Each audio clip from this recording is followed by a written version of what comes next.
Well, many parents are trying to make decisions right now about what their summer will look like, and that may involve enrolling their kids in expensive sports camps or trying out for elite travel teams. Many youth sports now run year-round, and kids are often expected to commit to a sport at a young age and stick with it if they dream of one day playing pro or getting a scholarship. Today, we are talking about the pressure families face to compete at higher levels. We'll talk about traveling teams and the sacrifices families make, both in time and money. We'll hear from a parent, coaches, and the general manager of Hockey Saskatchewan. And of course, we want to hear from you. Has your family made sacrifices for sports? Maybe it paid off. Maybe it was too much. What do you wish more people knew about the pressures young athletes face? If you were an elite athlete, would you do it again? Give us a call, 1-800-716-2221, or email bluesky@cbc.ca. Regina's Maddox Schultz knows about pressure. The 15-year-old hockey player is widely considered the top-ranked player in Canada, born in 2010. And it's expected that he'll end up playing for the Regina Pats, who get the first pick in this year's Western Hockey League prospect draft.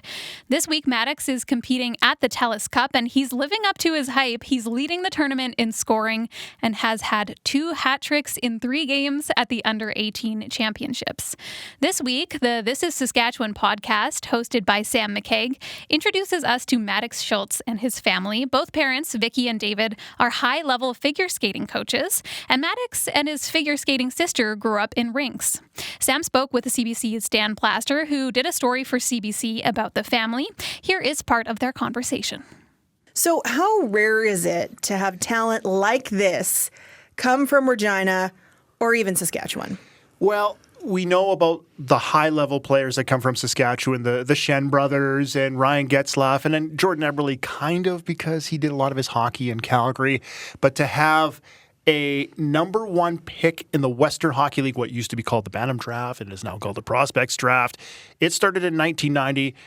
Players from Saskatchewan, it's happened a few times. Berkeley Catton right now with Spokane, Alex Forsberg, Derek Pouliot, Jared Cowan, Jared Stoll. They've been taken in the first round. But if Maddox is taken in the first overall spot, first time it's ever happened in the Western Hockey League Prospects Draft. And because he's so good, praise is coming from everywhere. And one person that has laid a lot of praise on him, and you've seen him a lot, is Todd Ripplinger. He's the Eastern Scout for the Moose Jaw Warriors. He's scouted in the Western Hockey League for over 30 years and incredibly high comparisons. You know, everybody always asks me, like, who would you compare him to? And it's obviously a big feat, but it's like he's a Crosby type of guy. You know, he's built like Crosby. He can score like Crosby. He gets in tight around the net. His shot is so hard and strong already for a 14-year-old. But his biggest attribute is his skating. Now, I've known Todd for a long time. And going back to my past lives in sports, and I worked with him with the Regina Pats, so that is an incredibly earnest opinion. Talk to me about exceptional status, because Maddox and his family have decided against it. What does that mean? Ready to climb in the weeds? Yes. Ooh, here we go. 20 years ago, the Canadian Hockey League, now that's the overarching league of the WHL, OHL, and now what is called the Quebec Maritimes Junior Hockey League. We know it as the Quebec Major Junior Hockey League. Mm-hmm. Sam, things change. And they added the exceptional status clause to its guidance, which allows 15-year-olds to play in junior hockey. Since then, that's 34 years ago. Just 9 players have done it, and the recent 2 are Connor Bedard and currently Landon DuPont with the Everett Silvertips. Now, this past offseason, the CHL, the Canadian Hockey League, added another clause. Now, it's going to allow players who are given exceptional status at the level below junior, U18, to play a half a season with their junior teams without seeking exceptional status. And this is a pilot project. Okay. And it's through Hockey Canada and only happening in Western Canada. So it can happen at the WHL, the SJHL, Alberta, BC, that whole thing. This is what the Schultz family decided to choose. So he's allowed to play 34 games with his WHL team next season. It was a pretty easy decision as a family. The title of exceptional status, the players that have worn that, I mean, it's unbelievable what they've been able to do with it. We didn't think that was right for him and for our family. It's more of a hybrid option with this one, and so that was really attractive to us. Again, just to, push but also protect. So what's the family like? Awesome. Whenever you enter a family home, you never know what kind of dynamic you're going to get. But like the whole family were awesome. They welcomed myself and Adam Bent, our ENG that did the shooting in. And all high achievers, love to compete, like right down to board games. Christmas must be quite competitive, I would say. So Maddox is the big brother, and he really supports his sister as she continues her climb in the elite level. This is in figure skating. And then she supports him as well as he continues down his hockey career. Now, of course, it's hard to figure out that he just turned 15, but he has a great family, coaches, teammates, and the support group. So that really puts everything in perspective for Maddox. Yeah, for sure. I think I just got to be grateful for the time and enjoy the time that I have with them, because they're the people that they're my people. So even if I'm older and I'm at a bar with my friends or whatever, I just got to remember all the times that I've spent with them, and just enjoy the little time that I have with them. At a bar with my friends, he says at 15 years old.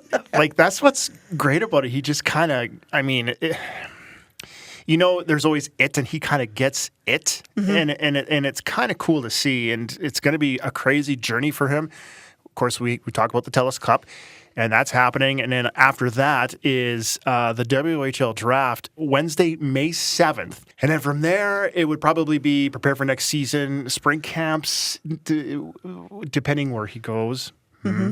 We were already assuming he's going to go to the Regina Pats, so depending where he goes, it's in August, so there's not much time for him to have some fun, and he does he loves pickleball. Oh, he'll fit in just fine here. Oh, man. I was expecting tennis, but he's also a great golfer too, but that's what we're going to have. So I'm pumped, and I think the city's pumped to have somebody that they can follow and hopefully stay in his hometown, and it's going to be a fantastic journey to see how he grows and how even the Regina Pats can grow to have a homegrown talent like that. Well, it's certainly going to be something we'll all be watching for sure. It's fun to have that excitement over at the Brown Center. I think it's going to be great, and I'm excited to go buy a ticket and watch. Thanks, Dan. Thank you, Sam. That was an excerpt from the latest This is Saskatchewan podcast, introducing Saskatchewan listeners to up-and-coming hockey star Maddox Schultz. Well, this podcast episode got us thinking about the pressure young athletes and their families are feeling. Kelly McClintock is the general manager of Hockey Saskatchewan. He says for every one Connor Bedard or Maddox Schultz, there are 10,000 other kids who want to make the big leagues. And it's not just feasible for it to happen, not always feasible for that to happen. Parents might need to consider that. Kelly joins us right now. Welcome to Blue Sky, Kelly. Thank you. Can you tell me a little bit about the rarity of a skill level of someone like Maddox Schultz? Yeah, he's, I would say in my little over 30 years working here, like he would be in the top 5 to 7 kids probably that have come out of our province from a skill perspective. And really what really sets him apart is his skating.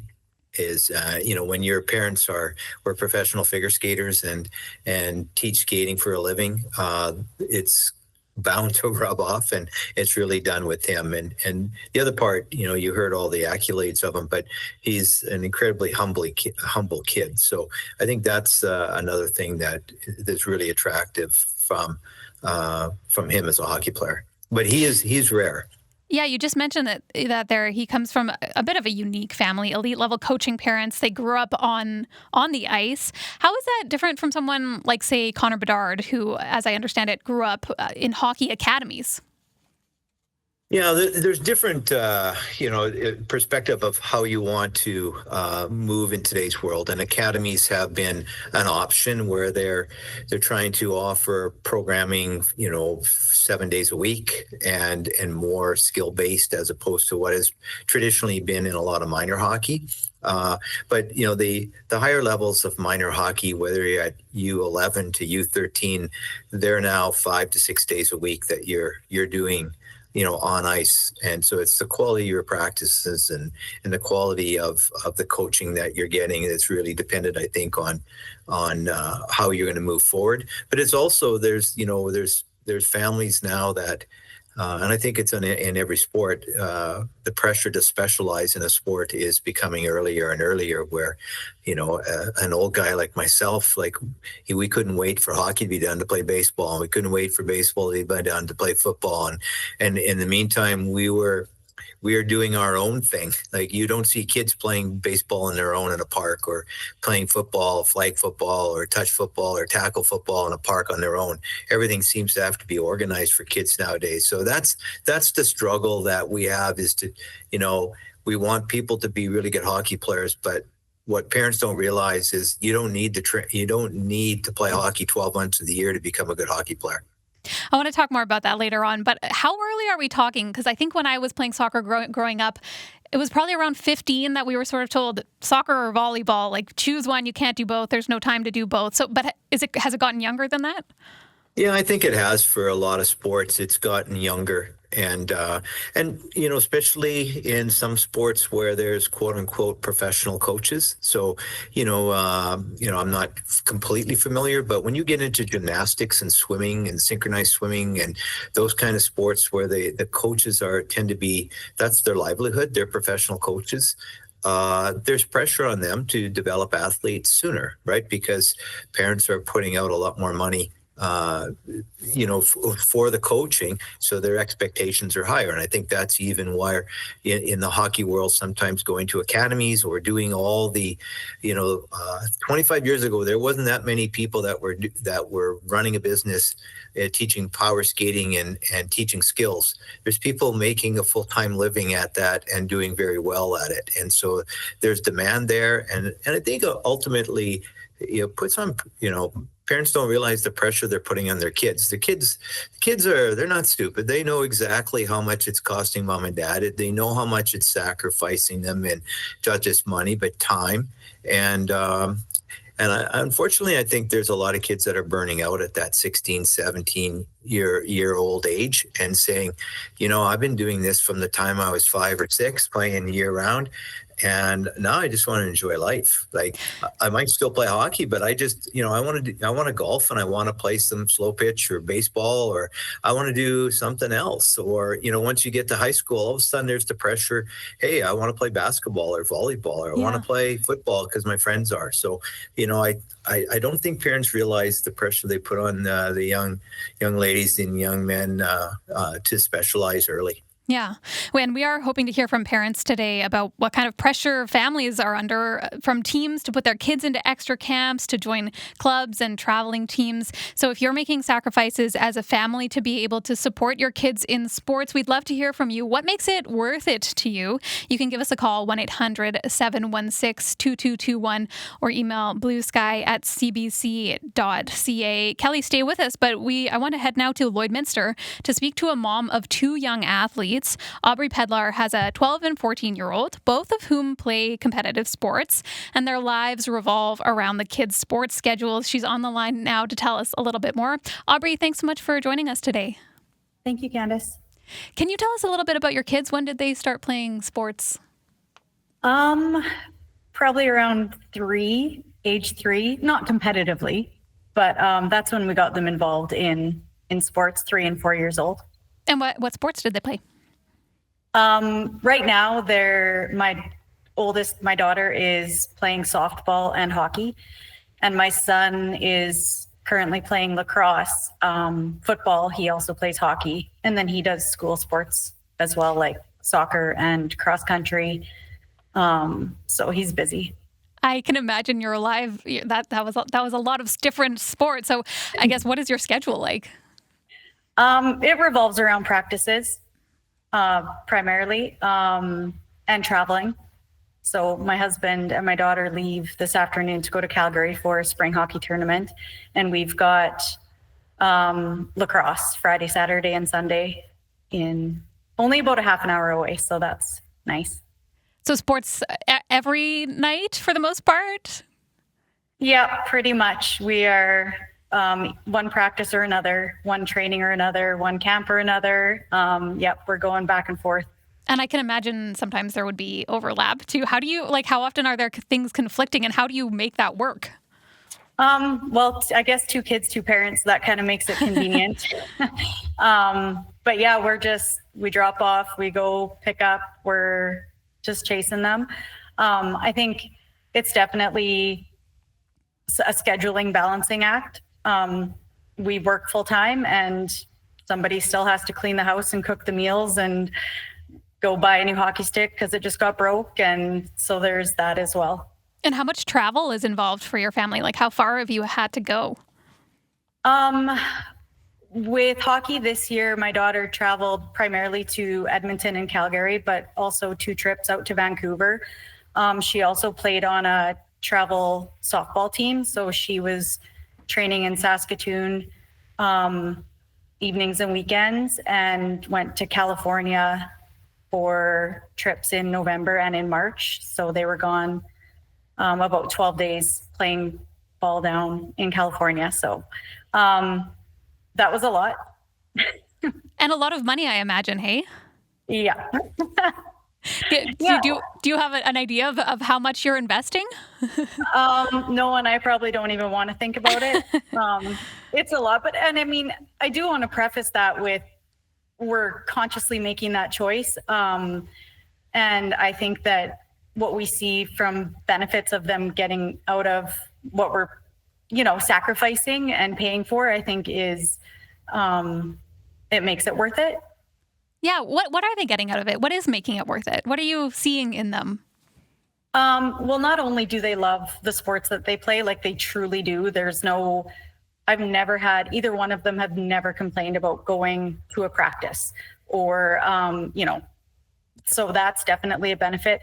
And just the teamwork and the perseverance that they're learning and how to face adversity and how to deal with losses and wins and be a good teammate. And the friendships that they're developing. I think that that's definitely beneficial. At the same time, I was just speaking with Kelly McClintock from Hockey Saskatchewan, talking about, we talked a little bit there about having to make a choice, that sometimes kids are being forced to pick a sport and dedicate themselves to it. Is that something that your kids have had to deal with? We're seeing it a little bit more on the hockey side of things. I just find that, especially with girls, my daughter's older, so with girls, there's less teams to play on. There's less girls playing hockey, so then there's less teams. So with them pushing, playing spring and then training all through the summer, I think that in order to make the certain elite teams, there's more pressure that way for the girls to train all summer, boys as well. But we try to push back, I guess. I mean, she's playing ball in the summer and that's what she loves to do as well. But we do find pressure to also have to send her to the camps in the summer so that she can make the team she wants in the fall. How strong is that pressure on you as parents to make sure that your kids are, like, I guess, keeping up to the same degree that other kids might be? Well, I think that there is a lot of pressure there, only in terms of the fact that we want them to be balanced human beings, and they've got school responsibilities and they've got chores at home, and I don't want to be, telling my kids, oh, you can't go hang out with your friends because we're paying thousands of dollars for you to play ball, so you have to pitch tonight, and you've got a math test and you've got this. And so I think that it's a lot. Have you chatted with your family at all about, like, if there's a moment where it becomes too much? Like, do your kids, I imagine you've talked to your kids about it being okay if they don't want to continue or if they do want to continue?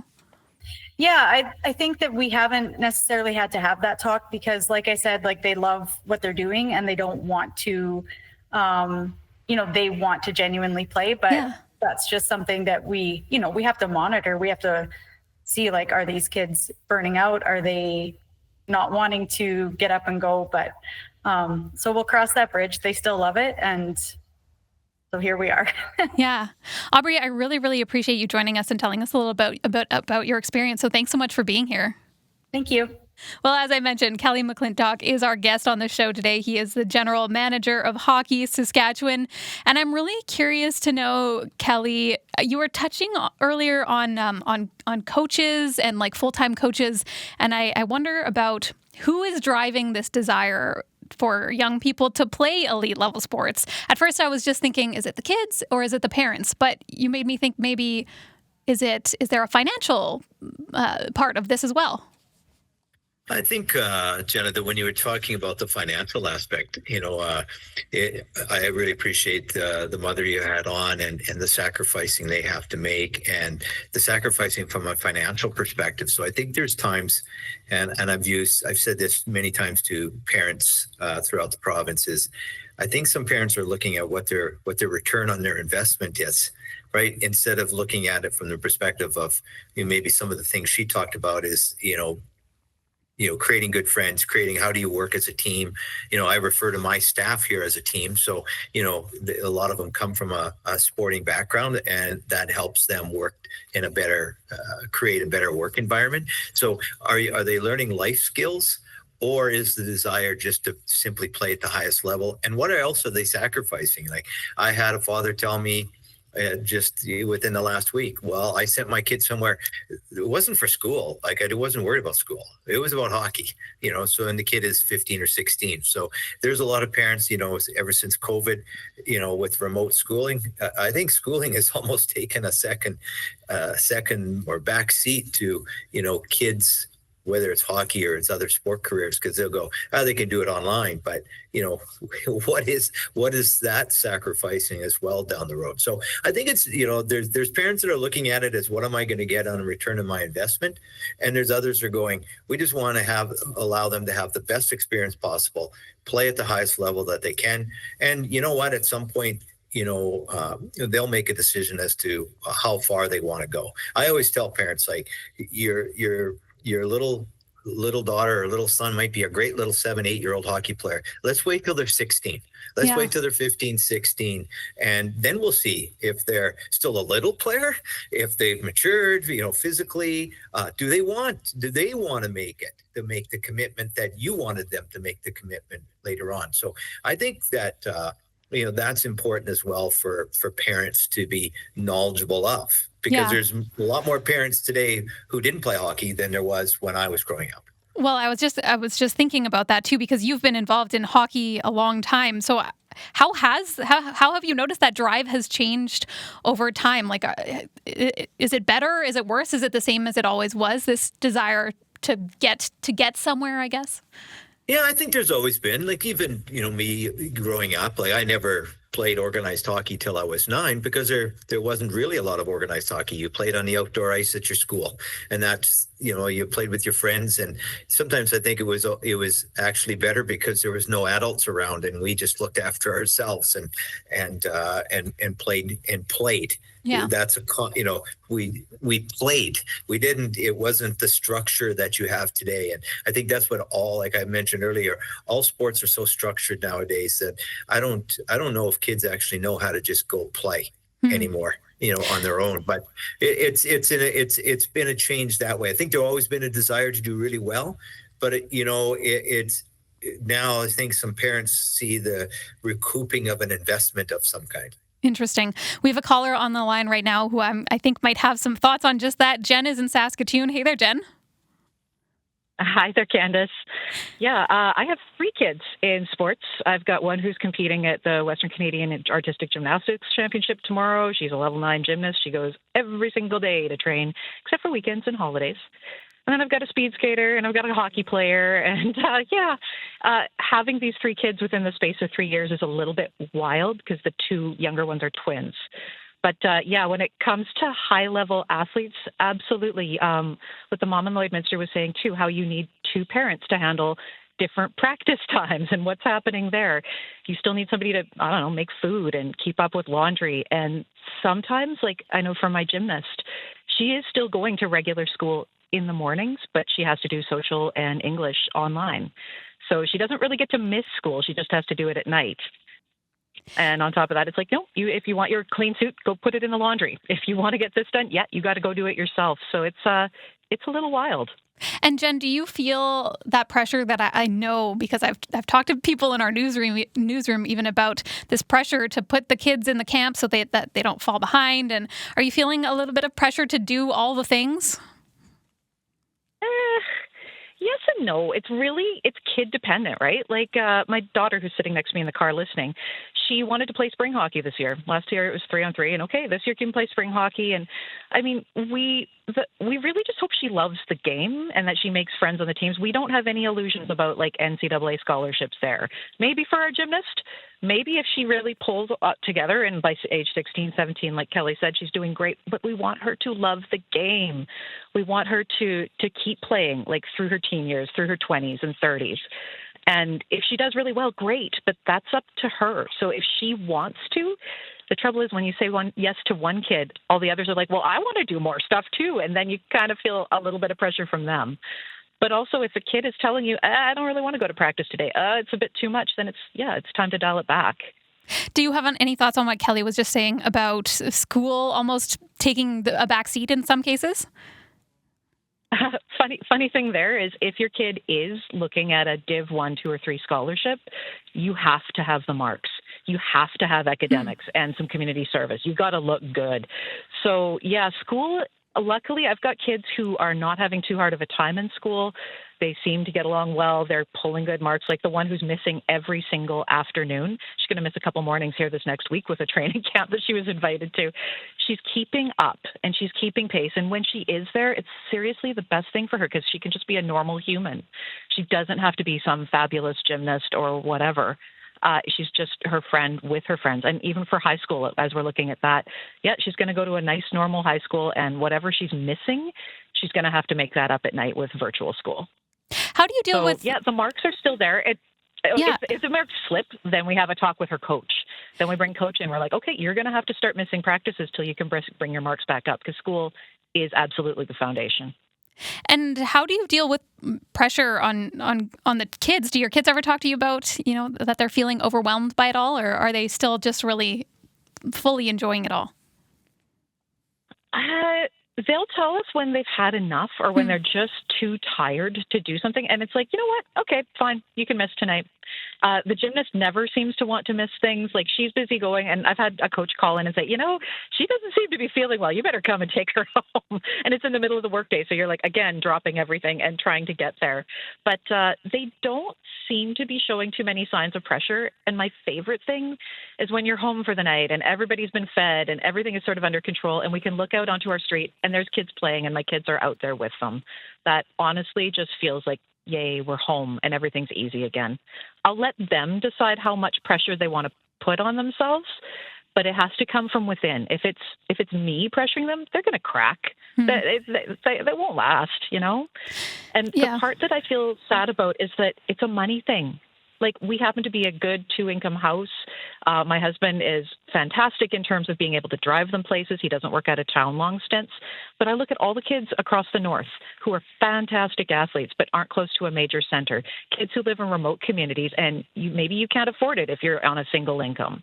Like there's a lot of money that gets spent on travel and gear and costumes and suits and like all the stuff that goes along with it. So that really... it leaves a lot of kids out. No doubt. Jen, I really appreciate your time today. Thank you. Yeah, no worries, Candace. Today on Blue Sky, we are talking about the pressure that families face to compete at higher levels, and we would love for you to join the conversation today. Has your family made sacrifices for sports? Did it pay off? Did it become too much? Maybe there's something that you wish more people knew about the pressures that young athletes are facing. Maybe you were an elite athlete yourself. Would you do it again? Give us a call, 1-800-716-2221, or email bluesky@cbc.ca. Kelly McClintock is our guest on the show today. He is the general manager of Hockey Saskatchewan. We'll get back to him in just a moment. But another person who knows all about the pressure on young athletes is Mark Dodds. He's the head coach of the Husky women's volleyball team at the U of S. I caught up with him yesterday. I started by asking him how often he sees families that are committed to having their children play elite level sports. I mean, it's just part of the landscape of sport right now. We run a club, so we have 10 youth girls volleyball teams underneath our umbrella, and so you see the desire from the athletes, the parents, the coaches to kind of reach those high levels and be successful. And different variations of what teams are doing and how they're going about trying to get there. But it's definitely a big topic in my world right now, just again, I have a couple of young kids that are 4 and 6, and so I'm starting to get ready to go through it as a parent as well. So it's kind of all full circle. As a parent, what are you thinking about? Are you planning to like push them into one specific sport, or like how are you planning for that? Yeah, I, again, definitely have some thoughts and some plans. We'll see how it all pans out. But a big one for me is going to be kind of seasonal. You know, in the wintertime, we'll play winter sports, and in the summertime, we'll play summer sports, and try to give them an experience throughout the sporting world that hopefully shapes them into strong individuals. And then if they kind of latch on to one sport and really like it, then we'll go down that path when it comes. But definitely my plan is not to just, specify too early. What role do you think parents should play in supporting kids who, want to go far in sports, might be showing signs that they have the ability to go far in sports, but where do you think it can cross the line into too much pressure?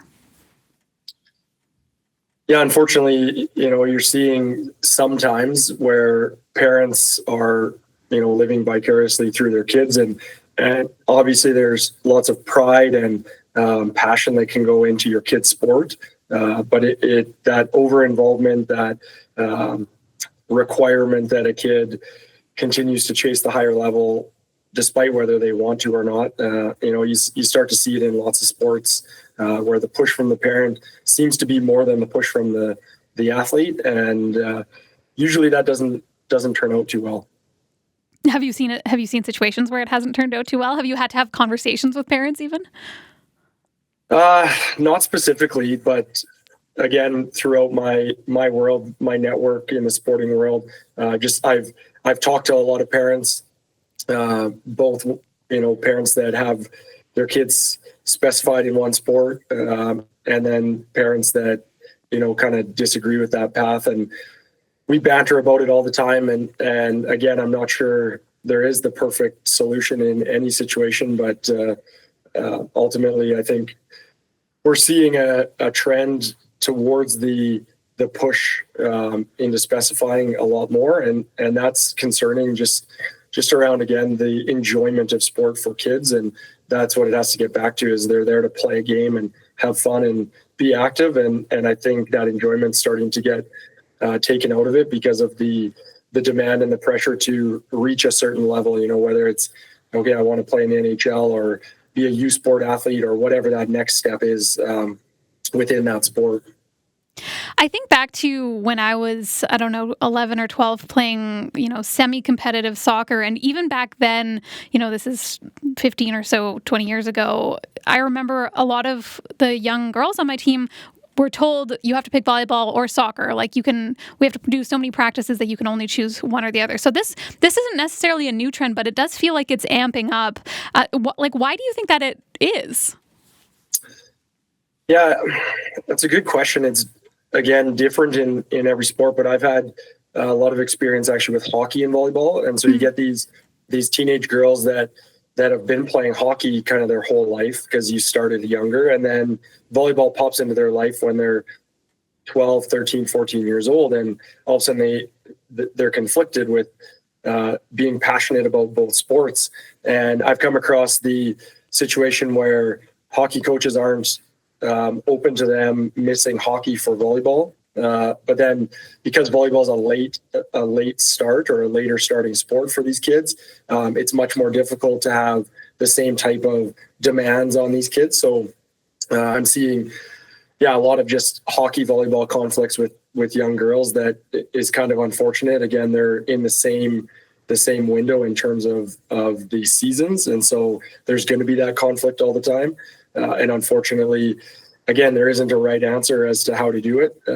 But I would love to see kids that are 13, 14, 15 being able to play multiple sports and making it work, and to put the demands on a kid one way or the other that you can't play that sport if you're going to play this sport, I think is not the right way for any organization, coach, team to run.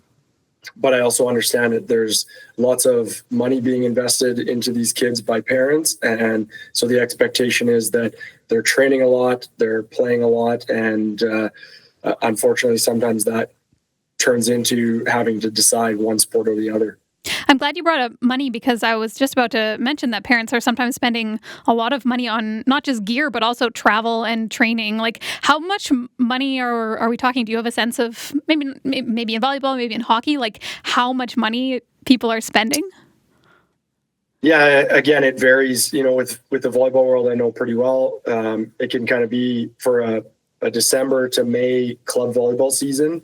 In terms of team fees, you're looking at anywhere from $1,500 to $3,000 just to, the main tournaments, clothing, and some of the equipment, et cetera, costs. But then on top of that, it's all the travel. Like, that's where the cost gets. So if you're going to go to Edmonton for a tournament, or go to Toronto, or go down into the States for a volleyball tournament, to Vegas or Washington, D.C., I know some teams are going to, that's where the cost starts to rise. Those hotels, plane tickets, traveling, it starts to ramp up. So again, it all depends on what team you play on, what the expectations are from kind of the parents and the coaching staff in terms of schedule and amount of travel. But yeah, it can start to pile up pretty quickly into the 10,000 plus range for a club volleyball season. When it comes to sport, I think a lot of people think about like making it, whether that be to a college team or a pro team, a national team, the Olympics, things like that, and making it. What would you say to like a family member, or I don't know, another person who is chasing that dream? What advice would you give? Well, I think number one, it's a long journey. It's a very long journey to get there. And obviously you can go on Google and see all the stats of how few athletes actually make it to that level. And so I think my advice is getting back to why we play. And generally, if you go and interview a national team athlete or a professional athlete, they go back to why they started that sport and why they continue to play it. And ultimately, it's because they love the sport. And that, I think, gets lost sometimes in the pressure to achieve these big goals. Kids are falling out of love with the sport. And there's a lot of really good athletes that quit far too early because of that. And I think, for myself, I don't think I ever lost that love for the sport, because it was a game. It was never about reaching that next level. I got to reach that level, but I think a big part of the reason why I got there was because I just loved competing and playing, and it was never necessarily about reaching that next goal. I was talking to a colleague earlier who was mentioning he has 2 young kids, and he was talking to some other parents who are already putting their kids in these hockey camps and these other sports camps, and he was mentioned that he's kind of worried that those kids are almost getting like a head start in a way. Do you ever have athletes on your team that like didn't do all the clubs or all the things, I guess? Like, does that happen still? Absolutely. Yeah. Again, volleyball is a very, very much a late blooming sport. So that athlete that chooses volleyball later on in life, so they have to work much harder to catch up, but then they may also physically grow later or become taller at a later point, and then ultimately pass over a whole bunch of kids that started earlier. And I think that happens in a lot of sport where I like to say the cream will rise to the top. And so Gavin Schmidt, one of our Saskatoon volleyball players that played on our national team, he never touched a volleyball until he was 18 years old, and ended up playing on the national team and playing at the highest level. And so you look back, well, where was all his private training and extra training and all the practicing? Well, he didn't have it, but he was still able to reach that highest level. Some because of his physical gifts that he was given, but also he had to work his butt off to catch up to everybody because he was way behind when he started. And so, yeah, again, everyone's journey is different. And I think you're going to see that still in today's world, even with all the extra camps and private training, you're still going to see somebody come out of the woodwork in a sport where they started late, they were playing a different sport and switched over, and because they're a good athlete, they're able to get to the highest level. And I think those stories are very cool in our sporting world. An athlete, they're able to get to the highest level. And I think those stories are very cool in our sporting world. Mark Dodds is head coach of the Husky women's volleyball team at the U of S. Today on Blue Sky, we are talking about the pressure that families face to compete at higher levels. There's still a few minutes left if you want to get your thoughts on the show. You can send us an email, bluesky@cbc.ca, or you can always give us a call as well, 1-800-716-2221. Today on the show, we have Kelly McClintock with us. He is the general manager of Hockey Saskatchewan. He was just listening in there. Now, Kelly, Mark told me, you just heard that story there about the 18-year-old who switched from basketball to volleyball. He told me that was, quite an anomaly for something like that to happen. But I think it's fair to say that all athletes making it to an elite level are a bit of an anomaly. How much of sport is natural skill and how much of it is putting the work in? Well, I think that ultimately, whatever your interior motive is to play is going to ultimately decide how far you go. As I mentioned earlier, when I tell parents, the kids when they're 15, 16, 17, they'll figure it out. And then they'll want to know if they're willing to make the commitment to go further. So I think that's the important thing. You always have a parent say, "Oh, my kid loves the sport. That's why he wants to play." Sure, an 8, 9, 10-year-old, they want to go play and have fun. But when it comes down to, are they going to put in all the additional effort?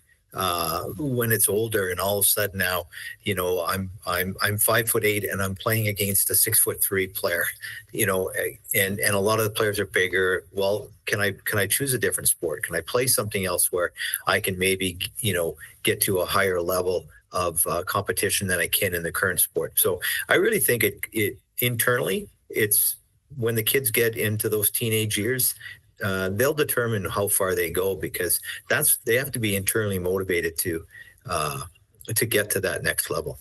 Have you seen any young people make it to a higher level without doing kind of, as I kept saying, like all the things, going to the camps, investing time and money? Have you seen people reach a high level without doing those things? You'll see some kids, we have to define what a high level is, right? Sure. So you'll see some kids that maybe at 15, they were small, they were small, they hadn't maybe gone through a growth spurt. Maybe they played only A hockey. And then maybe at, as a 16-year-old, they played AA hockey. And as a 17-year-old, they played AAA hockey. And then maybe they played junior A and then went on to U Sport. And, one of the coaches for the Humboldt Broncos who passed away in the bus crash, Mark Cross, was an example of that. And he ended up getting 5 years of U Sport hockey. Now, once you graduate from U Sport, you've got a degree. Now what do I do? Do I get on with life, or you have options to go play minor pro hockey, or you go to Europe to play hockey if you want to. But he was a great example of a kid who, he started off at 15. He was just playing on his hometown team and ended up, making it to junior A and U Sport hockey. But hockey is it's not, you can't start at 18 and get to the national team. Yeah, that's the difficult thing with hockey. I can't imagine that has ever happened. Do you see that more kids and parents, Kelly, these days who are pushing towards rec or for fun leagues? Yeah, this one of the things that we started a promotion this year at U7 to U11 called Where Fun Wins. And what the coach you talked to previously, talking about why they wanted to play, or what they just love playing.